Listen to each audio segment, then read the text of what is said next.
y ya aparece el primer papa. Pero en los musulmanes también, en todas las religiones fueron símbolo de poder siempre y lo siguen siendo. Yo no voy a criticar a nadie, yo estoy dando una información precisa como corresponde a un ensayo. El primer papa fue Pedro el Apóstol.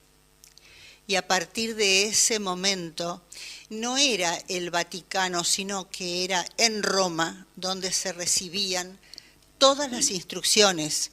No existían los métodos que tenemos nosotros para comunicarnos, pero estaban los mercaderes, que eran los más eficaces. Y las guerras no comenzaban hasta que en cada rincón estaban todos informados.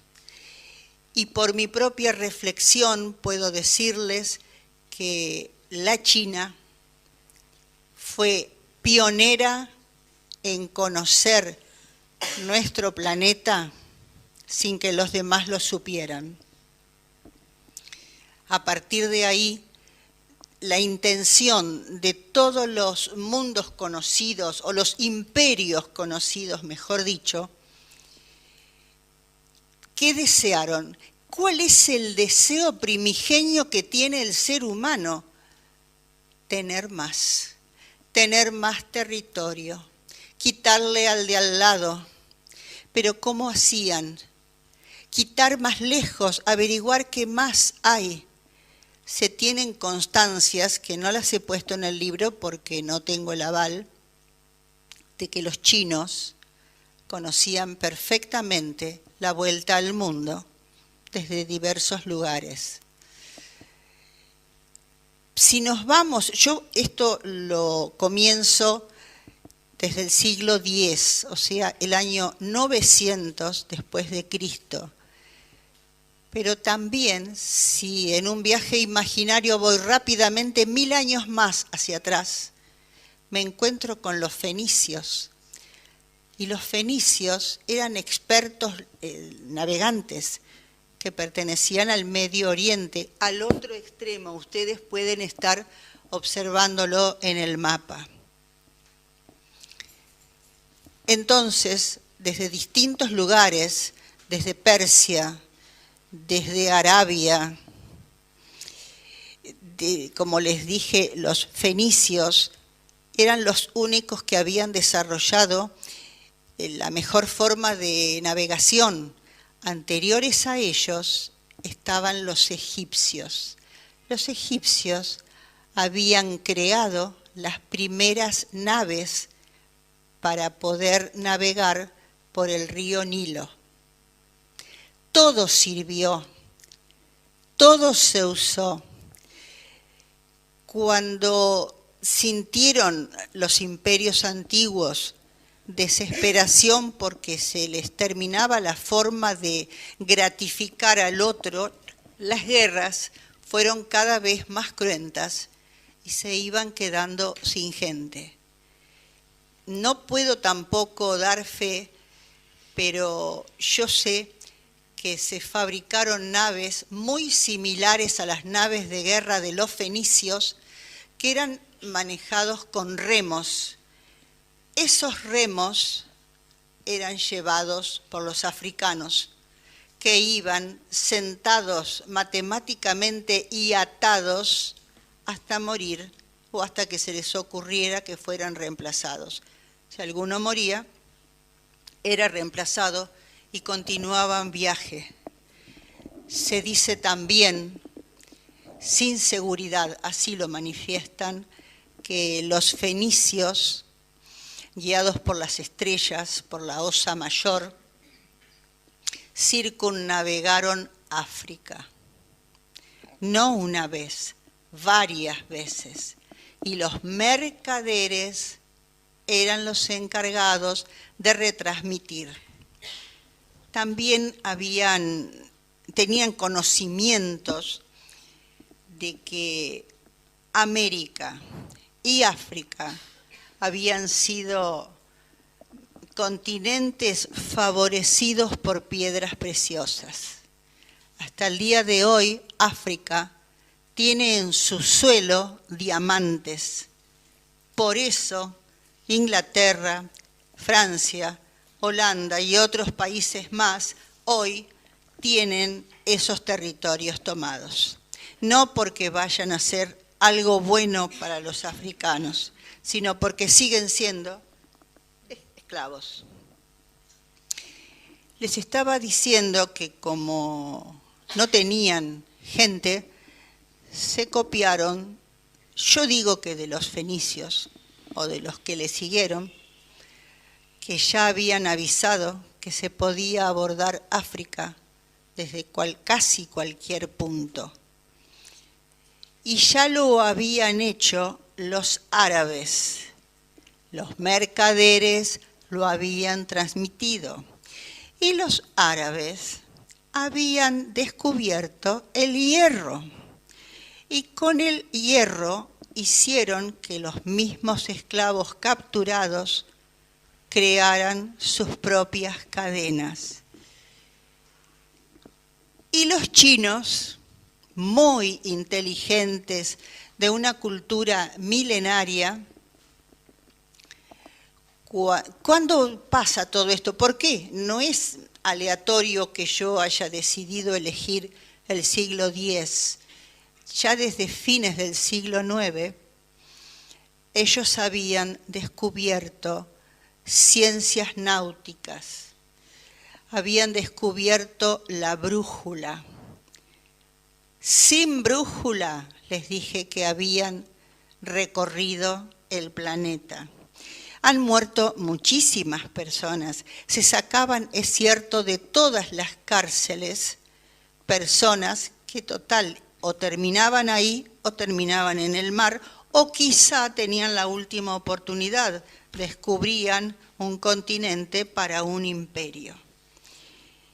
Se enteraron absolutamente todos los imperios que existían en ese momento. Entonces, todos se dedicaron a fabricar naves. Comenzaron a prosperar los astilleros. Es muy triste, ¿no?, lo que estoy diciendo. Y hubo embarcaciones de todo tipo, pero copiaron de los fenicios ese sistema porque tenían navegación a vela, no había motor. Pero el planeta les ofreció algo más. El amarillo. Las corrientes marinas de nuestro planeta llevan y traen de acuerdo a una época del año que ellos aprendieron, van desde un punto desde donde parten, llegan donde desean llegar y cada vez más lejos, esperan, también capturan gente. Cada vez que han llegado a una tierra desconocida, han capturado esclavos. No es que esclavos fueran nada más que los africanos o esclavizados fueron los indígenas de las 3 Américas. Fueron esclavizados cuanto hombre se les cruzó por el camino. Yo paso a nombrar, ya dije, los chinos, hablé de los árabes, de los persas, los ingleses, los normandos, que eran los alemanes, habían comenzado, porque es como que hubo un tránsito inmenso, todo comenzó desesperadamente a ver quién conseguía más tierras lo más rápido posible. Los normandos por el Mar del Norte, mientras temían porque les descendía la cantidad de seres humanos que tenían, entonces, como todavía no estaban delimitados los países, por Génova, a través del Mediterráneo, con ayuda de los egipcios, llegaban los africanos. Hasta ahí llegaban. Luego se internaban por ríos y a pie llegaban hasta el Mar del Norte, a veces hacían travesías, porque esos ríos no eran muy profundos. Entonces también fueron utilizados para los viajes que ellos tenían previstos, que eran salir a descubrir. Se descubrió Groenlandia, un lugar absolutamente inhóspito, pero también llegaron a Suecia, donde bajaron, hicieron los trabajos más rudos. Yo no sé si ustedes se han puesto a pensar alguna vez, cuando se hablan o vemos documentales de los castillos y cómo los ponderamos a los castillos. Y están en lugares increíbles. ¿Quiénes habrán fabricado esos castillos? ¿Por qué razón para un señor se hacían esos castillos? ¿Por qué tenían 4 alas o más? Y porque todavía no existía el vidrio. En esos castillos vivían prácticamente en el medio de esas habitaciones. Y las piedras exudaban un jugo, un ácido que los intoxicaba y tenían que cambiarse muy seguido de lugar. Pero esos eran los señores, los poderosos, los reyes. ¿Y los reyes qué tenían alrededor de su castillo?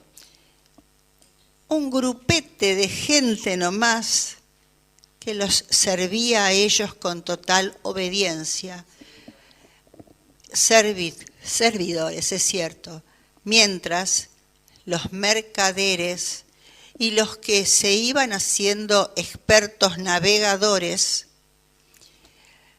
tenían intermediarios que iban a buscar más y más y más africanos.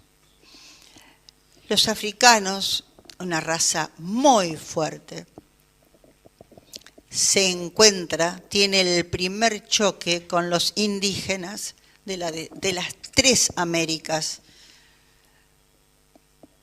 Un encuentro, no un choque, porque pobrecitos ellos llegaban en muy malas condiciones. Ustedes saben que se encargaban los africanos, pero se encargaban 300 más, que eran los que morían en el camino. Claro. Ellos llegaron a convivir en hermandad de desgracia con los indígenas de las Américas, porque los reinos estaban empobrecidos. Entonces, ¿qué pasaba en ese exacto momento? Por ejemplo, Inglaterra estaba peleando con Francia para quitarle tierras, pero Inglaterra a su vez fabricaba embarcaciones para salir a conquistar tierras desconocidas. Los normandos, que conquistaban tierras en distintos lugares, que vienen a ser el norte de Inglaterra, el norte de Francia, el norte de Alemania, el norte de Europa, no podían dejar eso de hacerlo, pero tampoco podían dejar de fabricar embarcaciones para seguir conquistando el mundo y para seguir trayendo aquí africanos que junto a los aborígenes explotaban las minas. Las Américas siguen siendo muy ricas, tienen oro, tienen plata, platino, piedras preciosas, y con eso se pagaba a los reyes para quitarles un trozo más de tierra.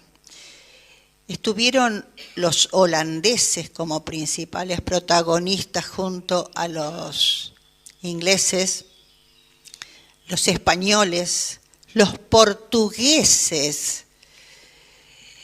Con esto de las mareas como figuran en el mapa este, no sé si alcanzan a verlo, son unas líneas más gruesas,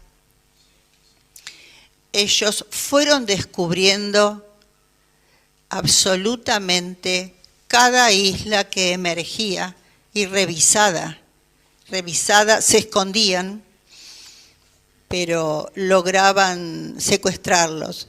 Lo que sucede, por ejemplo, que en la India, en Tailandia, había sociedades muy avanzadas en la construcción de mobiliarios muy hermosos,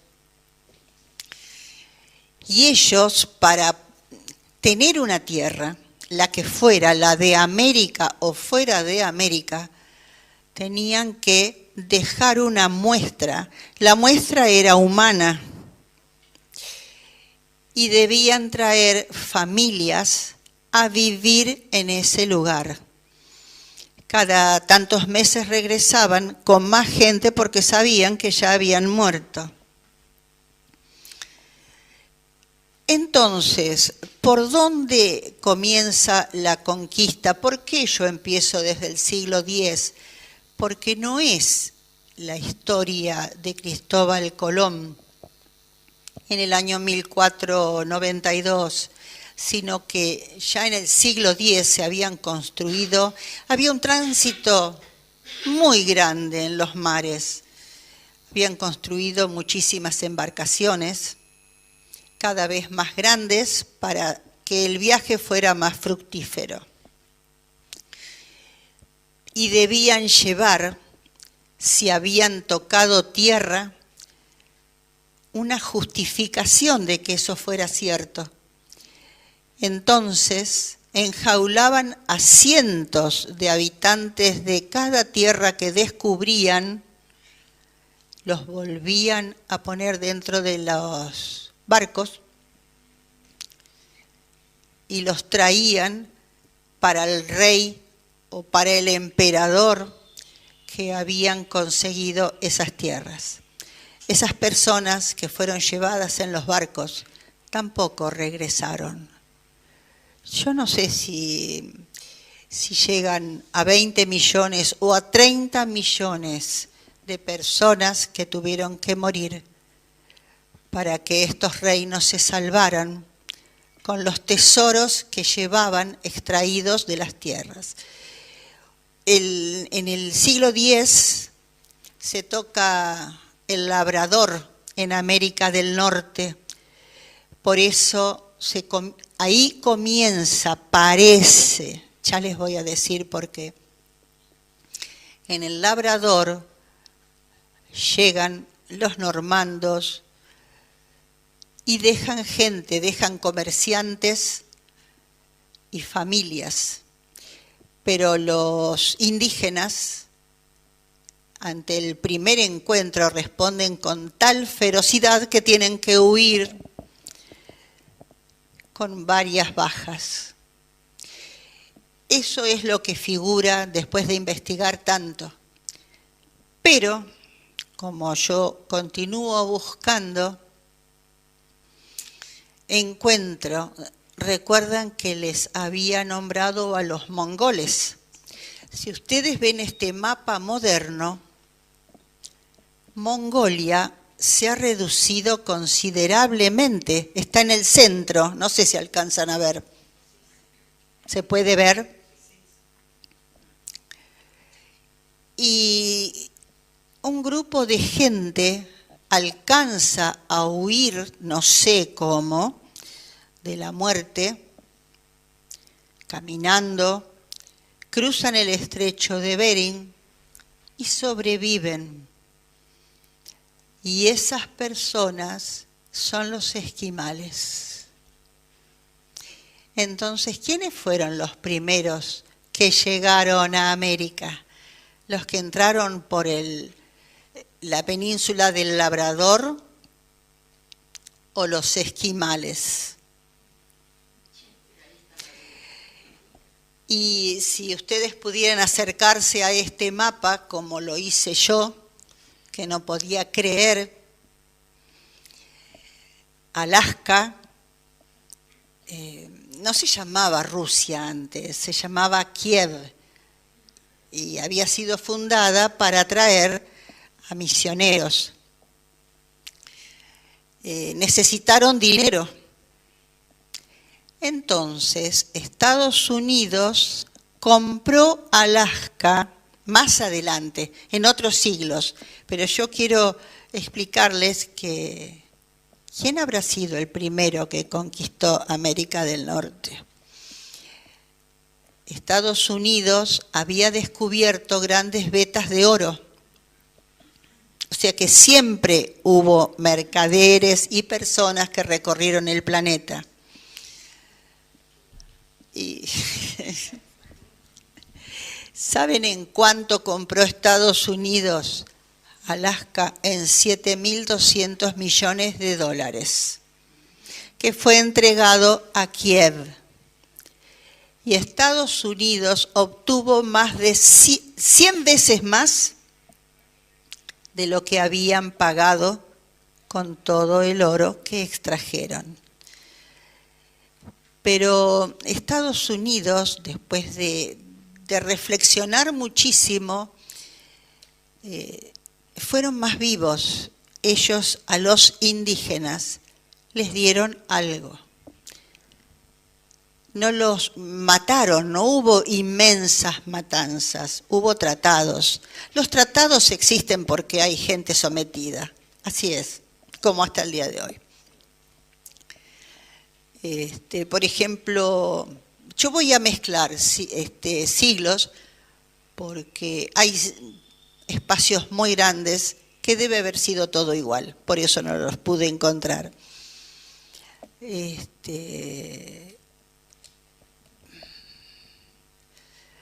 Hay lugares donde, por ejemplo, la isla de Manhattan fue comprada a los indígenas. A los indígenas, le pagaron a los indígenas y se quedaron con la isla de Manhattan.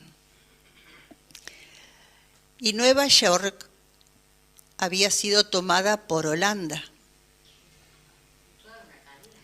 Y los ingleses se la arrebataron.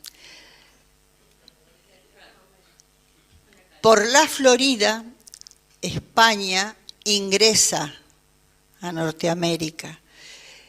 Y es tan grande la expansión que tienen, porque también ingresan por otros lugares. Habían entrado los suecos también a Norteamérica en esos siglos de la antigüedad que yo les nombro. Pero los holandeses, los portugueses, los españoles fueron como los principales comerciantes de africanos para conseguir las tierras que ellos querían. No tienen mucha riqueza en el suelo como tiene Sudamérica. Sudamérica es la más afortunada en recursos, exactamente. Sudamérica ha tenido y tiene todavía muchísimas riquezas. He puesto a los aztecas, que lamentablemente fueron los que más sufrieron en la zona del Caribe y a los que más han matado y a donde más africanos dejaron y siguen estando en Estados Unidos, también siguen estando por esa política que tienen ellos, que mejor es hacer un tratado. En Sudamérica fue diferente y se los respeta. Hablé de los aztecas, los mayas estaban ya finalizando su periodo, su gran auge, pero igual lograron esconderse. Y los incas fueron mancillados, pero también por personas, por historiadores con los que yo he conversado. Cada uno no tendría mercaderes, pero sí tenían modos de comunicarse entre ellos y fueron escondiéndose y jamás pudieron encontrarlos. Por eso, hasta el día de hoy, los tenemos, gracias a Dios. La invasión en Sudamérica fue mayoritariamente por el Perú, por el puerto Callao, por la razón de las mareas, podían llegar, y si ustedes se ponen a pensar o a investigar un poquito, se dan cuenta que Sudamérica tiene una variedad de etnias. Hay chinos, voy a ocuparme de nuevo